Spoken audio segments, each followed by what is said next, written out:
25వ రోజు మరి దేవుని సన్నిధిలో దేవుడు అద్భుతాలు చేసేవాడు, ఆశ్చర్య క్రియలు చేసేవారు. మీరు ఎప్పుడన్నా చూడండి, ఒక మేస్త్రి ఏదన్నా గోడ కడుతున్నప్పుడు, థామస్ గారు ఉన్నారు ఇక్కడ, మంచి మేస్త్రి, గోడ కడుతున్నప్పుడు మధ్యలో ఇటుక మర్చిపోయావనుకో ఏమైతే సార్, మధ్యలో ఒక ఇటుక మర్చిపోయారు అనుకో, ఒక లైన్లో ఒక ఇటుక మర్చిపోయారు, గ్యాప్ వస్తుంది, ఇంకా నిలబడది, ఇంకా కూలిపోతుంది, ఏమవుతుంది? సో కాబట్టి ఈ 100 రోజులు 100 అడుగులు వేసేటప్పుడు ఒక అడుగు మిస్ కాకుండా చూసుకోండి మీరు. హల్లెలూయా. ఆ అడుగు మిస్ అయిందంటే ఇటుకలు మిస్ అవుతున్నాయని అర్థం. ఇటుకలు మిస్ అయిందనుకో ఏమవుతుంది? 100 రోజులు కట్టింది ఒక్కసారి కూలిపోతుంది. కూలిపోకుండా జాగ్రత్తగా మీ జీవితాన్ని కాపాడుకోవాల్సిన బాధ్యత మీ భుజముల మీద ఉంది. మీరు ఒక తీర్మానం చేసుకున్నారు, ఈ స్థలంలో ఒక చోట చేరి మీరు ప్రార్థన చేస్తున్నారు. బిడ్డ, మీరు నమ్మండి, ఈ ప్రార్థనలన్నీ అయిపోయిన తర్వాత మీరే వచ్చి ఇక్కడ సాక్ష్యం చెప్తారు దేవుడు ఏం చేశాడో మీ పట్ల. నేను విశ్వసిస్తున్నా, నేను నమ్ముతున్నా. ఎందుకు తెలుసా? ఒక్కసారి కట్టేటప్పుడు, ఒక్కసారి గోడ నిర్మాణం చేసేటప్పుడు మేస్త్రికి చాలా కష్టమవుతుంది. కానీ అది పూర్తయిన తర్వాత ఆ ఇల్లు ఎంత అందంగా ఉంటుందో తెలుసా? చూడడానికి సుందరంగా ఉంటుంది. ఆ పూర్తి కావడానికి ప్రతిరోజు ప్రతి అడుగు జాగ్రత్తగా ఆలయంలో వేయాలి. జాగ్రత్తగా ఈరోజు నువ్వు తీసుకున్న తీర్మానం, నువ్వు వినే ప్రతి మాట, నువ్వు వేసే ప్రతి అడుగు, ఏ కష్టమైనా సరే, నేను 7 కాగానే ఈ రోజు నుండి నేను ఆలయంలో ఉండాలని నువ్వు ఎప్పుడైతే తీర్మానం చేసుకున్నావో, ఆ తీర్మానానికి నిన్ను నీవు దేవునికి లెక్క చెప్పేవారిగా ఉండాలని కోరుతా ఉన్నాను. మంచిది, వాక్యంలోకి వెళ్దాం, ప్రార్థన చేసుకుందాం. దయగల తండ్రి, చదవబడిన వాక్యము కొరకై ఈ నాయన నీ బిడ్డలముగా మేమందరము చేరి వచ్చి నీ ఆలయములో పరిశుద్ధమైన నీ వాక్యమును పరిశుద్ధముగా ధ్యానించడానికి ప్రభువా, పవిత్రమైన నీ లేఖనమును మా ప్రభువా ధ్యానించడానికి మేమందరము కూడా ప్రభువా చేరి వచ్చుంటుండగా, ప్రతిరోజు కూడా మీరు మాట్లాడుతూ వస్తున్నారు.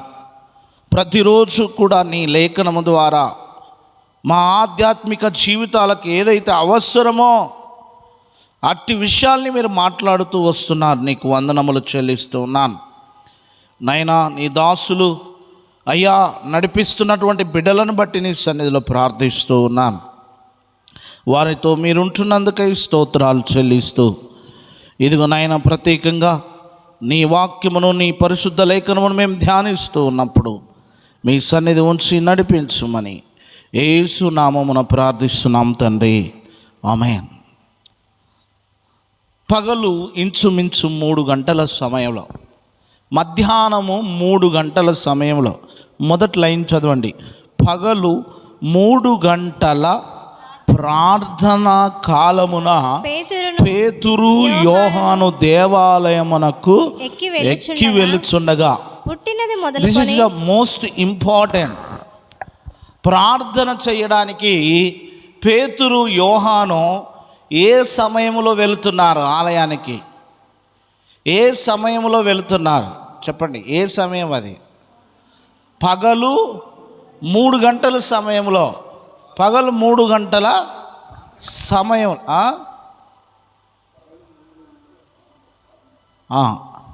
ఏమన్నా తీసేసినామా మేమేమన్నా అక్కడ? పగలు 3 గంటల సమయం. నేను చెప్పేది అదే, ప్రార్థనకు వెళ్తున్నారని చెప్తున్నా. పగలు 3 గంటల సమయంలో ఎక్కడికి వెళ్తున్నారు? ఆలయములోకి, ప్రార్థనా స్థలములోకి. గమనించండి ప్రియులారా, యోహాను పేతురు దేవాలయమునకు వెళ్ళుచుండగా, ఆ దేవాలయము గుమ్మములో ఆ మెట్లెక్కి వస్తున్నప్పుడు వారు పోతున్నటువంటి ఉద్దేశం వేరు, వారి కళ్ళ ఎదుట కనబడినటువంటి దృశ్యం వేరు.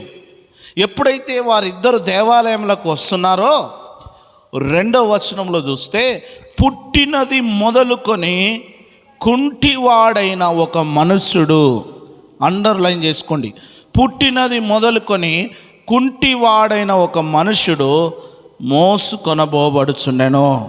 వాడు దేవాలయములోనికి మోసుకొనబోబడుచుండెను. దేవాలయములకు వెళ్ళువారిని ఏం చేస్తున్నాడు ఆయన? భిక్షమడుటకు కొందరు ప్రతిదినము వానిని శృంగారమున దేవాలయము ద్వారమునొద్ద ఉంచుచు వచ్చుడి. ఇప్పుడు చూడండి, ఆయనకున్నటువంటి సమస్య ఏంటి? మీరందరూ నాతో ఇటువైపు చూడాలి, తర్వాత చదవాలి. ఆయనకున్నటువంటి సమస్య ఏంటి అంటే, కుంటివాడు. ఎప్పటి నుండి కుంటివాడు అంటే, మధ్యలో కాలు ఇరిగిందా? కాదు. మధ్యలో ఏమైనా యాక్సిడెంట్ అయిందా? కాదు. ఆయనకి ఎప్పటి నుండి ఈ సమస్య అంటే, పుట్టినప్పటి నుండి కుంటివాడు. పుట్టినది మొదలుకొని అని రాయబడింది. ఎప్పుడైతే పుట్టినప్పటి నుండి ఈ సమస్య ఉందో, ఆ సమస్యనికి ఎవడు నాకు తీర్చలేడని చెప్పి ఆయన ఒక సొల్యూషన్ ఏర్పాటు చేసుకున్నాడు. ఏంటో తెలుసా? భిక్షమెత్తుకునే వాళ్ళ గుంపులోకి వెళ్ళిపోయాడు. నా సమస్య తీర్చబడదు, నేను పుట్టినప్పటి నుండి కుంటివాణ్ణి, ఇక నాకు ఆధారం ఏమీ లేదు, నేను ఒక గుంపులో చేరతా. ఆ గుంపు ఏంటో తెలుసా?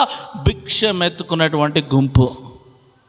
ఆ గుంపులో ఉన్న కొంతమంది ఏం చేస్తారంటే, రోజు ఆ కుంటివాణ్ణి మోసుకొని శృంగారమను దేవాలయమునకు, చదవండి, శృంగారమను దేవాలయము ద్వారమునొద్ద ఉంచుచు వచ్చిరి. రోజు ఈ దినచర్య ఎప్పుడు? ఇప్పుడు నేను చెప్పే ఈ మాటలు జాగ్రత్తగా వినండి. పుట్టినప్పటి నుండి ఉన్న సమస్య, ప్రజలు ఎవరు కూడా ఇష్టపడని వృత్తి, ప్రజలు ఎవరికి కూడా ఇష్టం లేనటువంటి వృత్తి భిక్షమెత్తుకోవడం. అంటే ఎవరికైనా ఇష్టం ఉంటుందా బ్రదర్స్? ఇష్టం ఉంటుందా? భిక్షమెత్తుకోవాలంటే పోరా అని తిడుతూ ఉంటాం. ఎవరన్నా భిక్షం అడిగితే వారిని తిడుతూ ఉంటాం. ఇప్పుడు చూడండి, పుట్టినది మొదలుకొని కుంటివాడైపోయాడు. అతడు ఇతరుల మీద ఆధారపడాల్సి వస్తుంది. ఇతరులు తీసుకొచ్చి కూడా వాళ్ళు ఎక్కడ ఉంచుతున్నారంటే, శృంగారమను దేవాలయం దగ్గర వానిని ప్రతిరోజు ప్రతిదినము అక్కడ ఉంచుచూ వచ్చారు. ప్రియులారా, మన సమస్య తీరనిది అయినప్పుడు, మన సమస్య తీర్చబడది అన్నప్పుడు మనం ఏమవుతుందో తెలుసా? ఇతరుల మీద ఆధారపడడం స్టార్ట్ చేస్తాం. మనకు సమస్య ఇక తీర్చబడదు, ఈ సమస్య ఎవరి వల్ల కాదు ఇక అనుకున్నప్పుడు ఏం చేస్తాం తెలుసా? We will depend upon other people. ఇతరుల మీద ఆధారపడతాం. ఇక్కడ ఈ భిక్షగాని పరిస్థితి ఎలా అయిపోయిందంటే, పుట్టుకతో తీర్చబడలేనటువంటి సమస్య. అరే, పుట్టినప్పటి నుండి వాడు కుంటివాడు రా, ఆ కుంటివాడిని ఎవరు బాగు చేయగలరు? ఇదిగో మరి చాలామంది వైద్యులు ఉన్నారు కదా, వైద్య నిపుణులు ఏమైనా ఆపరేషన్ చేసి ఆ కుంటివాడిని బాగు చేయలేరా అంటే వాడు విసికి వేసారిపోయాడు. పుట్టుకతో కదా ఈ సమస్య. కొంతమంది ఎప్పుడన్నా మన పిల్లలకి ఏదైనా సమస్య ఉంటే, బ్రదర్ ఇది ఎప్పటి నుండి ఉంది ఈ సమస్య అని అడుగుతారు. పుట్టుకతోనే ఉందా అని అడుగుతూ ఉంటాను. నేను ఒక చిన్న పిల్లవాడిని ఒకరింటికి దర్శించడానికి వెళ్ళినప్పుడు, ఆ చిన్న పిల్లవాడు ఇలా పడుకొని ఉన్నాడు. పాస్టమ్మ గారు చూస్తే ఆ పిల్లవానికి ఈ వేలు లేవు, 2 కాళ్ళకు కూడా వేలు లేవు.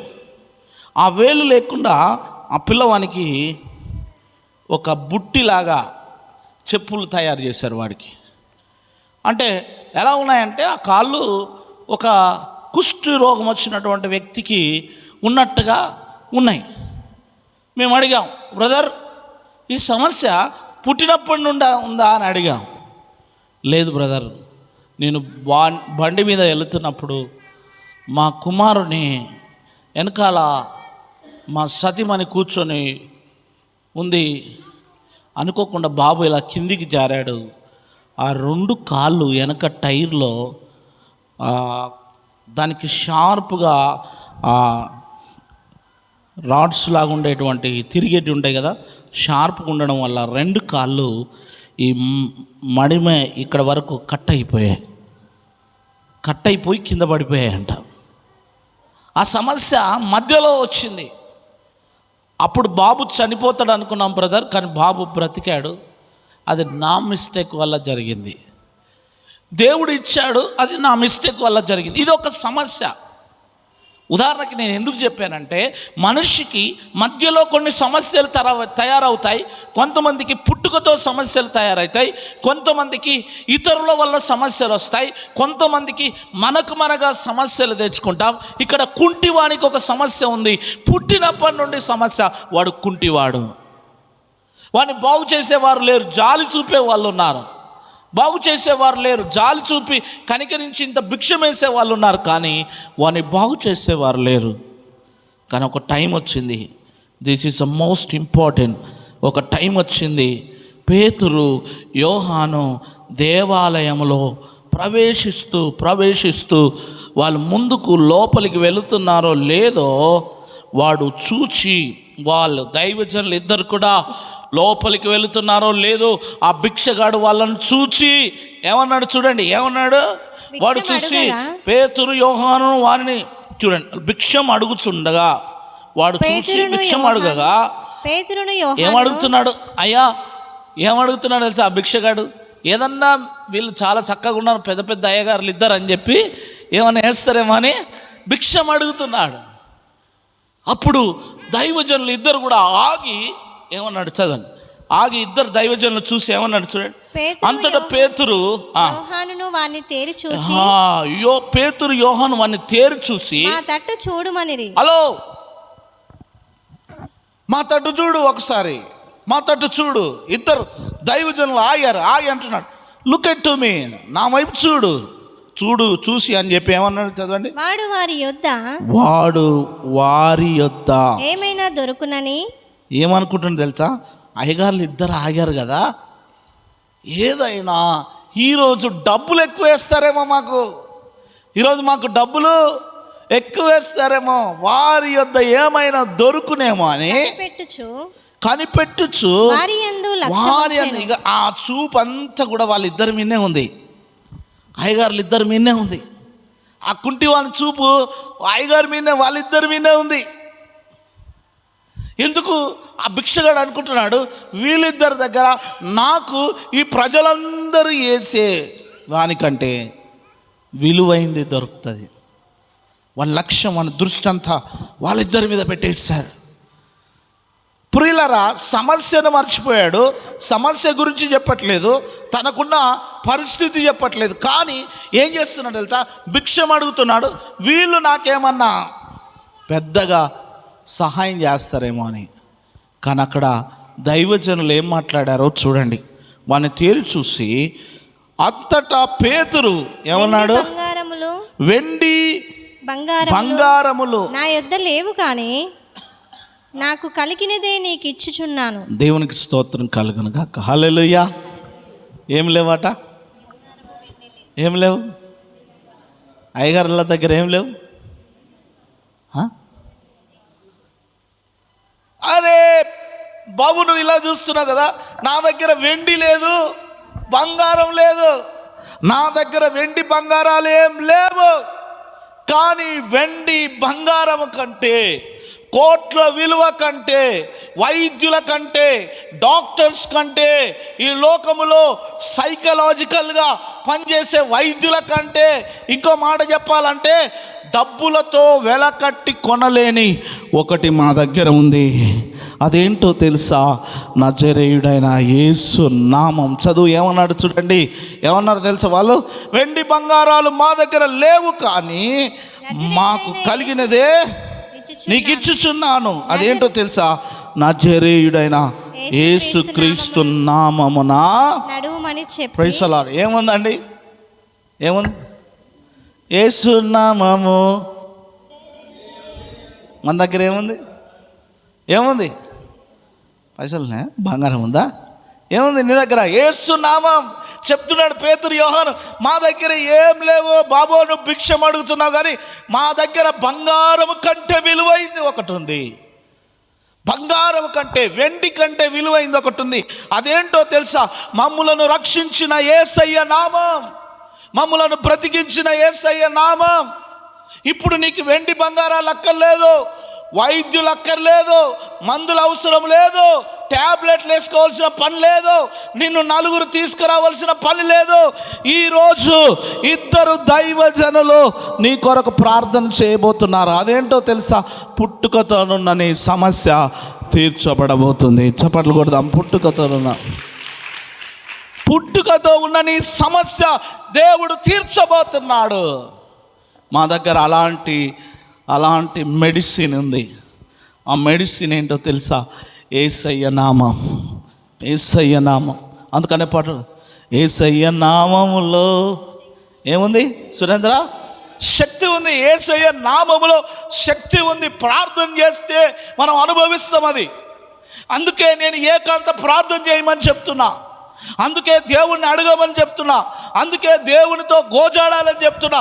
ఈ యేసయ్య నామం అనేటువంటి ఈ శక్తిని నీవు ఈ 100 రోజులలో పొందుకోబోతున్నావు. ఆ శక్తిని పొందుకుంటే పుట్టుకతోనున్న సమస్య అయినా సరే, అది దీర్ఘకాలికంగా ఉన్న సమస్య అయినా సరే, బిడ్డ ఈ బైబిల్ను నమ్మితే ఆ కుంటివానికి జరిగిన మేలే నీకు జరుగుతుంది. చప్పట్లు కొడదాం. ఆ కుంటివానికి జరిగిన మేలే నీకు జరుగుతుంది. నువ్వు విశ్వసించాలి, నువ్వు నమ్మాలి. ఏం చేశారు? ఇదిగో యేసు నజరేయుడైన యేసుక్రీస్తు నామమున నడుమని చెప్పి వాని కుడి చెయ్యి పట్టుకొని లేవనెత్తెను. వెంటనే ఎంత చక్కటి దేవుడు మన దేవుడు! పడిపోయినప్పుడు లేవనెత్తేవాడు, పడిపోయినప్పుడు లేవనెత్తేవాడు. చూడండి, ఇట్రా కమ్. ఏం చేశాడు? ఏ చెయ్యి పట్టుకున్నాడు? కుడి చెయ్యి. సిట్, కూర్చో. ఏం చేశాడు? కుడి చెయ్యి పట్టుకొని. అమ్మ మీకు విషయం చెప్తున్నా, నువ్వు ఎక్కడన్నా పడిపోయినప్పుడు మనుషులు ఏం చేస్తారు తెలుసా? ఇలా వదిలేసి, బాబు ఇక్కడ ఉండు, ఇలా వదిలేసి ఏం చేస్తారు తెలుసా? పెద్ద రాయి తెచ్చి నీ మీద వేస్తారు. పెద్ద రాయి తెచ్చి నీ మీద వేస్తారు. ఇంకో విషయం చెప్పనా? నీలో ఏదైనా మచ్చ, మరక, కలంకం కనబడ్డదనుకో, ఇంకొక చెత్త తెచ్చి నీ మీద వేసేస్తా. ఇది మనుషుల లక్షణం. కానీ నా దేవుడు ఏంటి తెలుసా? నువ్వు పడిపోయినప్పుడు నీ కుడి చెయ్యి పట్టుకొని నీ సమస్యను బట్టి నేను పైకి లేవనెత్తేవాడు నా దేవుడు. లే బిడ్డ, కమ్, స్టాండ్ అప్. నేను ఎలా నడుస్తా? గుడ్డివాడు అనుకోవచ్చు. ఈ పిచ్చోళ్ళ, ఈ పాస్టర్లు పిచ్చోళ్ళరా, పిచ్చోళ్ళు, ఈ సేవకులు పిచ్చోళ్ళు ఎలా నడుస్తారు? ఒక దైవజనుడు మంచి పని చేస్తే ఇంకొక దైవజనుడు విమర్శిస్తూ ఉన్నాడు. పిచ్చోళ్ళు ఈ దైవజనులకి ఏమర్థం? ఎందుకయ్యా ఈ ప్రార్థనలు అంటున్నాడు ఒక ఆయన, ఎందుకయ్యా దేవునితో గోజాడడం అంటున్నాడు. నేనంటాను, పుట్టుకతో ఉన్న నీ సమస్య పోవడానికి ఇదిగో నీ దీర్ఘకాలికంగా ఉన్న నీ సమస్య నుండి విడుదల పొందడానికి దేవాలయంలోకి ఎక్కొస్తే, దేవాలయం లోపలికి వస్తే, దేవాలయంలోకి వస్తే దేవాలయంలో దైవజనులు ఉంటారు. వారు నీ కొరకు ప్రార్థన చేస్తారు, నిన్ను పట్టుకుంటారు, నిన్ను ఆదరిస్తారు, నిన్ను పైకి లేవనెత్తుతారు. అందుకే ఈ ప్రార్థన అవసరం. ఆ కుంటివాడి సమస్య తీర్చబడింది. చూడండి, వాడు దిగ్గున లేచి, 8వ వచనం ఎలా లేచాడట? వాట్ ఏ కాన్ఫిడెన్స్ అండి, వాట్ ఏ కాన్ఫిడెన్స్! ఎంత విశ్వాసం ఉన్నదండి. లే అనగానే ఏం చేశాడు ఆయన? ఏమాత్రం ఆలోచించలే. లే స్టాండప్ అంటే ఆయన ఏమాత్రం ఆలోచించలే, టక్కున లేచి నిలబడ్డాడు. కుంటివాడు నేను కుంటివాణ్ణి కదా, నేను నడవలేను కదా, నేను ఎలా నడుస్తా అనుకోలే. లేచాడు, దిగ్గున లేచి, చదువు బిడ్డ, దిగ్గున లేచి గంతులు వేయించున్నాడు. ఇక ఎక్కలేని ఆనందం వచ్చిందండి. హల్లెలూయా! ఎంత గొప్ప ఆనందం! అరే, నా కాలు వచ్చేసింది, నేను పుట్టుకతో కుంటివాడిని. What a Joy! నా కాలు వచ్చేసింది. నేను అంటాను, నువ్వు కోల్పోయిన దారిని నీకు ఇవ్వడానికే ఈ ప్రార్థన. చప్పట్లు కొడదాం. నువ్వు ఏది కోల్పోయినావో అది నీకు ఇవ్వడానికే. నీకు లేనిది దేవుడు నీ జీవితంలో ఏది కొరత అని ఫీల్ అవుతున్నావో అది ఇవ్వడానికే ఈ ప్రార్థనలు, అది ఇవ్వడానికే. అందుకనే ఈ కుంటివాడికి కాలు లేదు, ఇబ్బంది పడుతున్నాడు, భిక్షం ఎత్తుకుంటున్నాడు. ఇప్పుడు చూడండి, ఎప్పుడైతే ఆ ప్రార్థన చేసి, ఎప్పుడైతే నజరేయుడైన యేసు నామము ఆ కుంటివాడి మీదకి వచ్చిందో వాని బ్రతుకులో మార్పు రావడం ప్రారంభమైంది. ఎలాంటి మార్పు వచ్చింది తెలుసా? అయ్యా, నలుగురు మీద ఆధారపడే వాని బ్రతుకు మారిపోయింది. వాడు స్వయంగా పరిగెత్తగలుగుతున్నాడు, గంతులు వేయగలుగుతున్నాడు, దేవుణ్ణి స్తుతించగలుగుతున్నాడు. అంత మాత్రమే కాదు, 9వ వచనంలో దేవాలయంలోనికి వెళ్ళను, వాడు నడుచుచు దేవుణ్ణి స్తుతించుట ప్రజలు చూచి, వాళ్ళందరూ కూడా చూచి, శృంగారమును దేవాలయము ద్వారమునొద్ద భిక్షము కొరకు కూర్చుండిన వాడు, అరే ఆశ్చర్యపోయారు. ఈరోజు ప్రార్థనకు వస్తున్న నిన్ను చూసి 100 days తర్వాత వాళ్ళు ఆశ్చర్యపోతారు. హల్లెలూయా, ఆశ్చర్యపోతారు. ఏవో చేశారు ఈ కార్యం. శామ్యూయల్ కరుణాకర్ కాదు, ఎవరు చేశారు? నజరేయుడైన యేసు నామము, నజరేయుడైన యేసు నామం, ఆయన నామమునకంత శక్తి ఉంది అని వారు గుర్తెరిగిరి. వానికి జరిగిన దానిని చూచి ఏం చేశారు? వాళ్ళందరూ కూడా విస్మయముతో నిండి పరవశులైపోయారు. హల్లెలూయా, పరవశులైపోయారు. బిడ్డ, ఇక్కడ 3 పనులు జరిగాయి. ఒకటేంటో తెలుసా? దైవజనుడు చెప్పిన మాటను వాడు నమ్మాడు, కనుకే వాని సమస్య తీర్చబడింది. వాడు నమ్మాడు, విశ్వసించాడు. విశ్వాసముతో దైవజనుడు లే అనగానే లేచాడు. పుట్టుకతో ఉన్న వాని శాపము తొలగించబడింది. అంత మాత్రమే కాదు, వాడు బాగుపడిన తర్వాత మర్చిపోలే దేవుణ్ణి. ఏం చేశాడు తెలుసా? స్తుతించాడు. వర్షిపింగ్ గాడ్, దేవుణ్ణి ఆరాధిస్తున్నాడు, దేవుణ్ణి మహిమపరుస్తూ ఉన్నాడు. నాకు ఇష్టమైనటువంటి మాట, దేవుణ్ణి ఆరాధిస్తూ ఏం చేశాడు తెలుసా? వాడు మరలా ఎక్కడికి వెళ్ళాడు తెలుసా? దేవుని స్తుతించి ఎక్కడికి వెళ్ళాడు తెలుసా? బాగుపడంగానే బయటికి పోయాడా? ఎక్కడ పోయాడు బ్రదర్? ఎక్కడ పోయాడు? చదువు ఎక్కడ పోయాడు ఆయన? ఎక్కడికి వెళ్ళాడు? దేవాలయంలోకి వెళ్ళాడు. బాగుపడంగానే మనం ఎక్కడ పోతాం? దౌర్భాగ్యం ఏంటంటే, నేను ప్రార్థన చేసి బాగుపడిన వాళ్ళు కూడా ఆలయానికి వస్తలేరు.